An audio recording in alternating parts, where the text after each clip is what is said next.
कपड़े धोने वाली बहू। शादी के पहले से ही विभा को कपड़े धोने का बड़ा शौक था। कभी नल के नीचे तो कभी तालाब के पास। अरे मेरी नीली वाली लुंगी नहीं दिख रही है। विभा की अम्मा, कहाँ रखी है लुंगी? अरे वो तो विभा ने परसों ही धोकर रखी थी आपकी अलमारी में, देखो वहीं होगी। वो ना मैंने आज धो दी, मुझे लगा कि गंदी हो गई होगी। अरे कैसे गंदी हो गई थी? उसे तो मैंने पहना भी नहीं। हे भगवान, इस लड़की के कपड़े धोने की आदत से परेशान हो गया हूँ मैं। जितना तो घर में राशन नहीं आता, उससे कहीं ज्यादा डिटर्जेंट पाउडर का खर्चा है।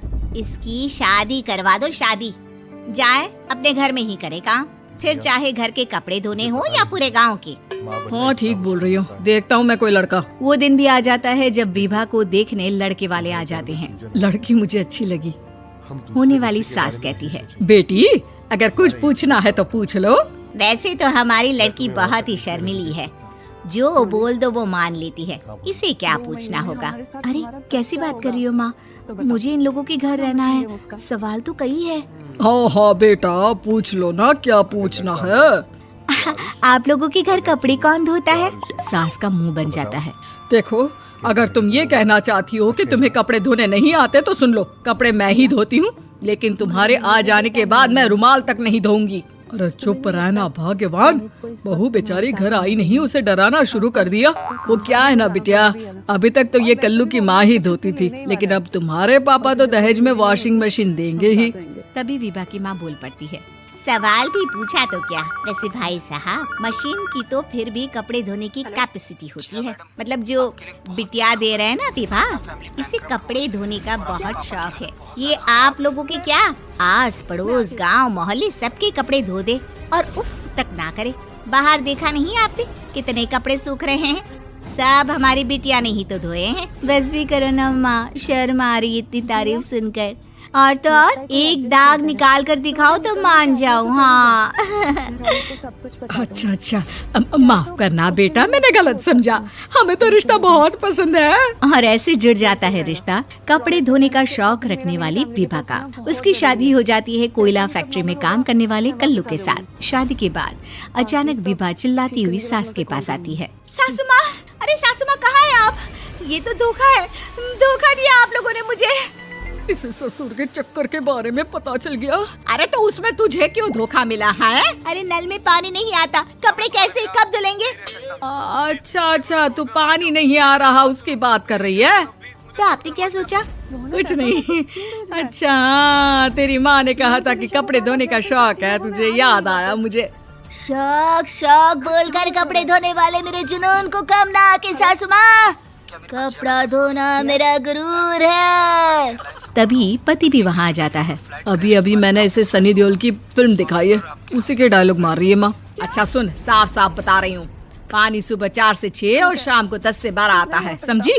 विभा टाइमिंग सुनकर हैरान हो जाती है। ये क्या भूतों का मोहल्ला है? सुबह 4 बजे उठकर कौन कपड़े धोता है? 4 बजे टंकी में पानी जाता है, फिर सारा दिन धोना ना, किसने मना किया? अरे कैसी बात कर रही है? 200 लीटर की टंकी में कितने कपड़े धो लूंगी मैं? सुबह ही उठ जाऊंगी मैं। अब क्या था, विभा सुबह 4 से लेकर रात के 12 बजे तक कपड़े ही धोती रहती।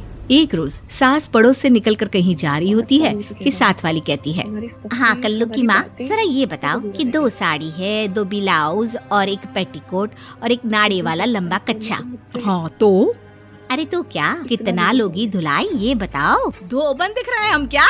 हमारे पति सरकारी नौकरी से अभी अभी रिटायर हुए हैं और बेटा सुपरवाइजर है कोयला फैक्ट्री में। धोबन समझ रखा है हमें? हाय रे कल्लू की अम्मा, माफ कर दो, वो तो मोहल्ले में यही सब बता रहे थे कि तुमने बहू को कपड़ा धुलवाने के काम में लगा दिया है। सास को पड़ोसन की बात सुनकर गुस्सा आ जाता है। वो घर पहुंचती है जहां घर के बाहर ही इतने सारे कपड़े सूख रहे होते हैं जितने कि किसी धोबन के घर पर। अरे ओ कल्लू की दुल्हन, बाहर निकल। माँ जी यहीं आ जाओ, बाथरूम में चादर धो रहे हैं हम। अरे अभी हम धोते हैं, तुमको बाहर निकलो। ये आस पड़ोस वाले बोल रहे हैं कि हम बहू से कपड़े धुलवा कर उसे कपड़ा धोने वाली बना दिए हैं। अरे छोड़ो ना माँ जी, किन लोगों की बातों में आती हो? आस पास के लोगों का तो काम ही होता है कि वो किसी तरह सास बहू को लड़ा दे। बहू सारे घर के कपड़े धोती है, ये क्या कम है? बोलिए। सास को भी लग जाता है कि वो बहू का ये सनकीपन नहीं छुड़वा सकती, इससे अच्छा है कि खुद ही चुप हो जाए। एक रोज सास और बहू मंदिर जाते हैं, जहाँ सास की साड़ी वहाँ खड़ी भीख मांगने वाली से मिलती है। माँ जी क्या बात है, आपकी साड़ी उस भिखारन से कितनी मिल रही है ना? हाँ हाँ देखो तो दोनों की साड़ी मिल रही है। क्या बात है कल्लू की अम्मा, तुम खुद को तो अफसर की बीवी बताती हो और ऐसी सिंपल सी प्लेन साड़ी पहनकर घूमती हो। सिंपल और प्लेन नहीं है ये साड़ी। तो क्या सोने के धागे से फूल बने हैं?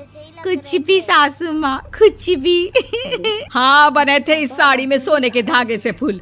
मेरे पति लेकर आए थे मद्रास से स्पेशली मेरे लिए 10,000 की। ताहे भाई साहब इस भिखारन के लिए भी सेम टू सेम साड़ी लेकर आए होंगे 10,000 की। सास उस वक्त तो कुछ नहीं कहती, लेकिन बहू के साथ घर आती है और अलमारी से एल्बम निकाल कर लाती है। ये साड़ी देख रही है, ये वही साड़ी है जिसे मैंने अभी पहना था। इस साड़ी में ये जो चमकदार फूल दिख रहे हैं ना, ये सोने के धागों से काढ़े गए हैं। लेकिन तू लोकल वॉशिंग मशीन ब्रश से घिस घिस कर सारे फूलों को निकाल कर साड़ी प्लेन कर दी। मुझे माफ कर दीजिए सासू माँ। और तो और, जब मैंने तुझे तेरी गलती के लिए कुछ नहीं कहा, लेकिन तूने तो सबके सामने मेरा मजाक ही बना दिया। क्यों? बहू को समझ में आ जाता है कि अब से उसका कपड़े धोना बंद।